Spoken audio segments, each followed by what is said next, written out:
আম্মু কি? কোথায় আসছো তুমি? বাবাকে বলো তো কোথায় আসছো? আমি আমি জায়গাপুর কাছে আসছি না, এটা কোথায় আসছো? ঢাকা থেকে কোথায় আসছো? তাকে দেখতে আমি বাসায় আসছি। গ্রামের বাড়িতে আসছো? এটা কার বাড়ি? তো ওরের বাড়ি, দাদুর বাড়ি। এটা কার বাড়ি? দাদুর বাড়ি। দাদুর বাড়ি। আম্মু কোথায়? আমি ওই ওই ওখানে। এখানে কেমন লাগে তোমার?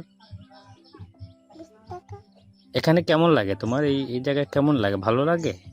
হ্যাঁ, এখানে খেলাধুলা করতে পারো? আবার পরে আসবা? বলো, কথা বলো। পরে আসবো, আবার খেলবো। আবার খেলবা? তাহলে বাই বাই দিয়ে দাও। Thank you. Thank you. বলো like, comment, share. Like, comment, share.